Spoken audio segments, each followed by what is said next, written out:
트럼프 행정부가 불법 체류자 체포 추방 작전에 국가방위군 2만 명을 동원할 태세를 보이고 있습니다. 미국에 이민 오려는 외국 인재들에게 가장 인기 있던 H-1B 전문직 취업 비자의 인기가 트럼프 행정부 들어 급속히 식은 것으로 나타났습니다. 도널드 트럼프 대통령은 수주일 안에 각국에게 상호 관세율을 통보할 것이라고 밝혔습니다. 미국 가정의 60%나 현재의 소득으로 생활비를 충당하기 어렵다고 하소연하고 있습니다. 최근 메릴랜드와 버지니아 일부 지역에 내린 폭우로 남자 어린이 한 명이 급류에 휩쓸려 사망하고 도로가 침수되는 등 크고 작은 피해가 속출했습니다. 여러분 안녕하십니까? 5월 16일 금요일 워싱턴 뉴스 투데이입니다. 트럼프 행정부가 불법 체류자 체포 추방 작전에 국가방위군 2만 명이나 동원할 태세를 보이고 있습니다. 국경에 이미 8,600명을 배치해놓고 있지만 미국 내부에서 군대를 이민 단속에 동원하는 데는 거센 논란을 불러일으키고 있습니다. 보도에 한면택 기자입니다. 트럼프 행정부의 불법 체류자 체포 추방 작전이 갈수록 군사작전처럼 강경해지고 있습니다. 트럼프 행정부는 불법 체류자 체포 추방 작전에 국가방위군 2만 명이나 동원할 태세를 보이고 있습니다. 크리스티 놈 국토안보부 장관은 피트 헥세스 국방부 장관에게 공식으로 소환을 보내 내부 이민 단속에 국가방위군 2만 명을 투입시켜줄 것을 요청했습니다. 놈 국토안보부 장관은 공식 서한에서 도널드 트럼프 대통령이 미국민들로부터 부여받은 의무인 불법 체류자 체포와 추방을 이행하는데 국가방위군 투입으로 협력해달라고 강조했습니다. 이에 피트 헥세스 국방부 장관은 법적으로 문제가 없는지 정밀 검토하고 있다고 펜타곤이 전했습니다. 펜타곤은 미국 내부에서 실시되는 이민 단속에 국가방위군 병력이 개입하면은 미국민들을 상대로 군사작전을 벌이게 되는 셈이어서 법적으로 문제가 없는지 면밀히 검토하고 있다고 밝혔습니다. 도널드 트럼프 대통령은 최근 행정명령을 통해 불법 체류자 체포 추방 작전에 투입하는 인원을 2만 명 증강 배치하라고 지시했는데 국토안보부가 국방부에게 국가방위군 동원을 공식 요청한 겁니다. 미국에서는 연방 차원의 동원령으로 국경이 아닌 내부에서 국가방위군을 투입한 경우는 1992년 로스앤젤레스 폭동 때뿐인 것으로 나타났습니다. 연방 차원의 동원령이 아니면 국가방위군을 동원하려는 지역에 주지사가 승인해야 할 것으로 지적되고 있습니다. 트럼프 행정부는 출범 이래 국경 배치 병력을 2,500명에서 8,600명으로 대폭 증강 배치해오고 있습니다. 국경에 배치된 미군 현역과 방위군 병력은 국경 봉쇄와 국경 순찰대 지원에 국한하고 있고 일반인들을 상대로 체포에 직접 나서지는 않고 있기 때문에 논란을 사지 않고 있습니다.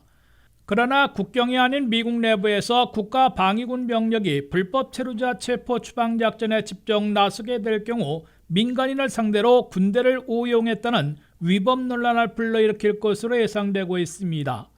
이 또한 논란에 그치지 않고 즉각 소송에 걸려 법적 투쟁을 증가시킬 것으로 예고되고 있습니다. WKTV 뉴스 한면택입니다. 미국에 이민 오려는 외국 인재들에게 가장 인기 있던 H-1B 전문직 취업 비자의 인기가 트럼프 행정부 들어 급속히 식은 것으로 나타났습니다. 오는 10월 1일부터 사용할 수 있는 2026 회계연도 H-1B 비자를 취득하기 위해 등록한 외국인들부터 전년보다 25% 이상 급감한 것으로 집계됐습니다. 보도에 박경화 기자입니다. 미국 영주권으로 가는 징검다리 비자로 큰 인기를 끌어온 H-1B 전문직 취업 비자가 트럼프 행정부의 엄격한 심사와 높은 기각을 우려한 듯 등록 신청자들로부터 급감한 것으로 밝혀졌습니다. H-1B 비자를 취득하기 위해 첫 단계인 올 초에 접수한 등록자들은 35만 8,737명으로 이민 서비스국이 발표했습니다. 이는 전년도 47만 9,953명에서 24만 명, 25%나 급감한 것입니다. 이민 서비스국은 올해부터 H-1B 비자 신청에 대한 가이드라인을 대폭 강화한 데다가 트럼프 행정부에서 기각률이 높아질 것이라는 예측이 나오면서 등록 신청자들로부터 급감한 것으로 해석됩니다. 등록 신청자들 가운데 자격을 인정받은 경우는 34만 3,981명으로 나타났습니다.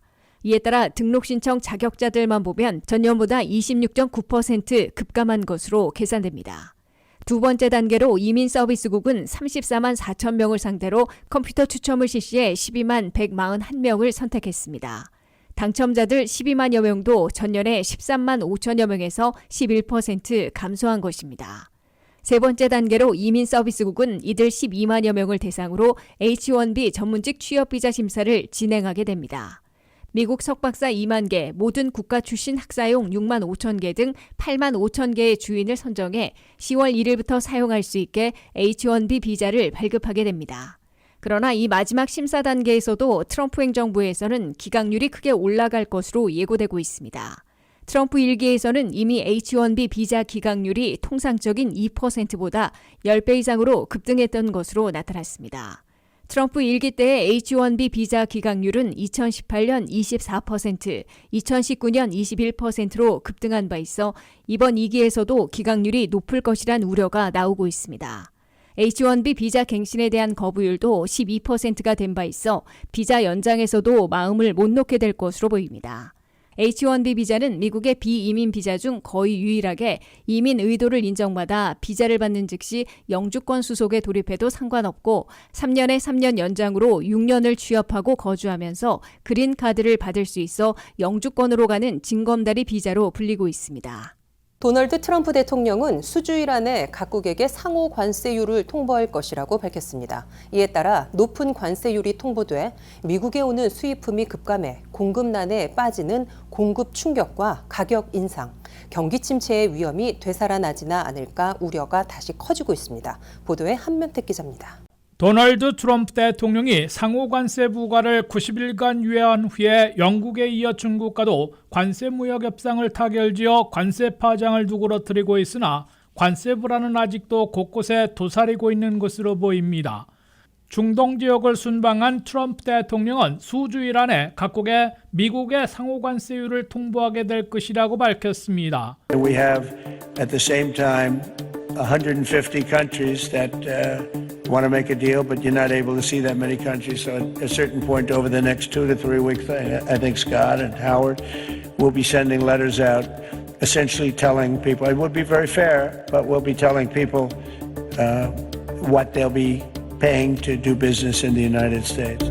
트럼프 대통령은 미국과 거래하려는 국가들이 150개국이나 된다며 우리는 이들과 모두 만날 수는 없기 때문에 서한을 통해 미국과 비즈니스를 하려면 내야 하는 관세율을 알려주게 될 것이라고 설명했습니다. 미국의 관세율 통보는 스콧 베센트 재무장관과 하워드 러트닉 상무장관 명의의 공식 서한으로 알려주게 된다고 트럼프 대통령은 예고했습니다. 트럼프 대통령은 미국의 관세율은 매우 공정할 것이지만 미국과 비즈니스를 하려면 내야 하는 세율이 될 것이라고 밝혔습니다.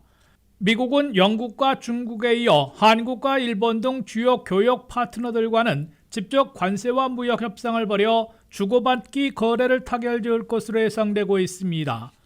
미국의 상호 관세율은 무역 적자를 줄이기 위한 지폐로 활용하고 단지 수입품에 대한 관세를 매기는 것보다 미국에 대한 투자나 미국 상품 구매 등으로 주고받게 할 것으로 관측됩니다.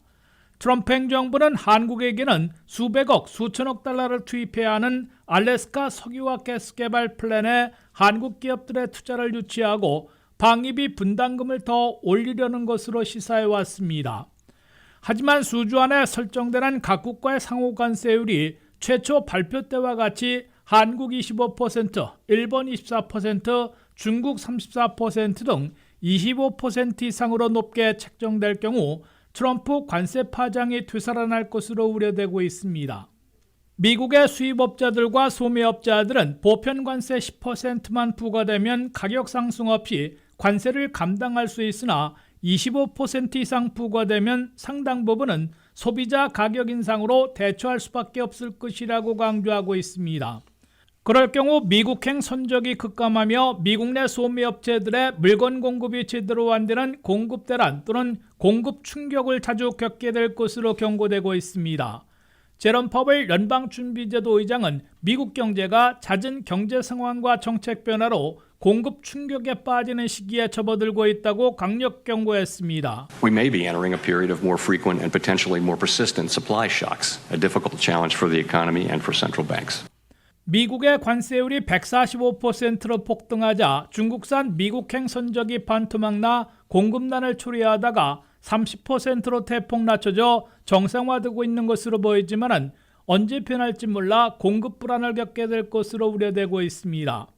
최대 소매업체인 월마트는 트럼프 관세 부과가 90일간 유예되고 대폭 하향 조정됐으나 아직 고관세로 공급망이 불안하고 소비도 불확실해 가격을 올리기로 했다고 발표했습니다. WKTV 뉴스 한면택입니다.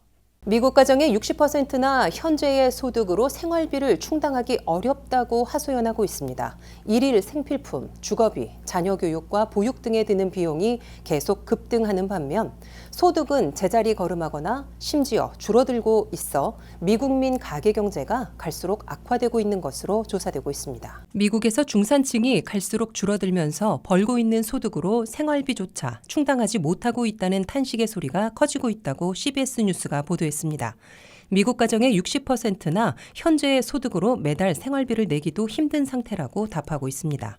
미국 가정에서는 먹거리를 비롯한 일일 생필품, 렌트비나 모기지 등 주거비, 유틸리티와 인터넷, 전화 비용, 자녀 교육과 보육 비용, 헬스케어 비용 등을 매달 감당해야 하는데 소득으로 이를 충당하지 못하는 경우가 60%나 차지하고 있는 겁니다. 미국 가정의 60%는 2023년 한 해 가구당 평균 3만 8천 달러를 벌었으나 기본적인 생활비는 6만 7천 달러나 낸 것으로 조사됐습니다. 특히 팬데믹 이후 미국의 물가가 최고치로 급등하면서 생활비용이 천정부지로 치솟았기 때문에 물가가 진정된 현재까지도 생활비 충당에 큰 어려움을 겪고 있다고 CBS 뉴스는 분석했습니다. 물가 급등으로 이들 미국 가정 60%는 실질 소득이 마이너스 4%를 기록해 생활비 충당의 길이 더 멀어진 것으로 나타났습니다. 이는 하위 60%의 소득이 상위 40%의 소득보다 절반 이하에 그친 것으로 나타났습니다. 반면 2021년부터 2023년 사이에 기본 생활비는 2배로 뛰었습니다. 렌트비와 집값은 끝없이 오르고 있고 헬스케어 비용도 상승했습니다. 주립대학 학비는 이 기간 중 122%나 급등했습니다. 미국의 CPI 소비자 물가는 최고치로 정점을 찍었던 2022년 6월 9.1%까지 치솟은 바 있습니다. 현재 5월의 CPI는 2.3%로 거의 정상을 되찾았습니다. 그렇지만 일일 생필품을 제외하고 렌트비 등 주거비, 자동차 보험료 등 교통비, 의료비 등은 한 번 올라가면 좀처럼 내려가지 않아 생활고를 가중시키고 있습니다.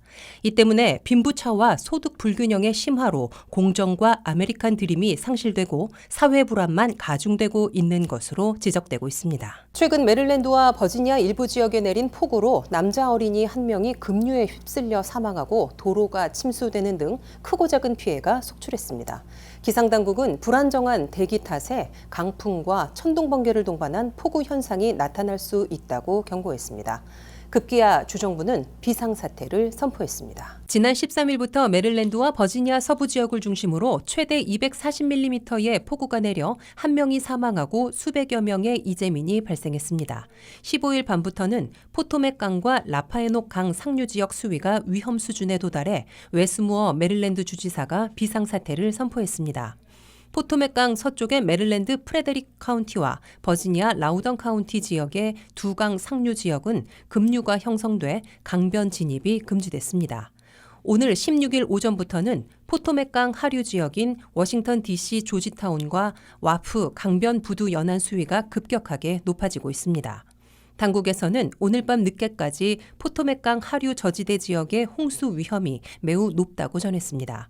무어 주지사는 폭우로 인해 메릴랜드 대부분의 지역이 직접적인 홍수 위험에 노출됐다며 긴급 대응팀을 중심으로 위기를 잘 헤쳐나가길 바란다고 전했습니다. 무어 주지사는 피해가 집중된 서부 산간 지역인 알레게니 카운티로 방문하고 최대한의 피해 복구 지원을 약속하기도 했습니다. 연방기상청 NWS는 오늘 밤이나 내일 아침까지 매우 심한 천둥 번개와 함께 일부 지역에서는 주먹만한 크기의 우박이 내려 심각한 피해를 입을 수 있다고 경고했습니다. 우박이 내릴 수 있는 곳은 워싱턴 메트로 지역 반경 100마일 이상 지역입니다. 당국에서는 심각한 폭풍우 위험 5단계 중 3번째 단계로 격상시킨 상태입니다. 5월부터 9월 사이 급격하게 기온이 상승하면서 불안정한 대기의 영향으로 우박 피해가 집중되고 있습니다. 이번 주말 고온다습한 날씨가 이어지면서 대기 불안정 현상이 지속되다가 일요일 오후부터는 습도가 줄어들고 80도 안팎의 낮 최고 기온을 기록할 것으로 보입니다. 이상으로 뉴스투데이를 모두 마칩니다. 시청해주신 여러분 고맙습니다.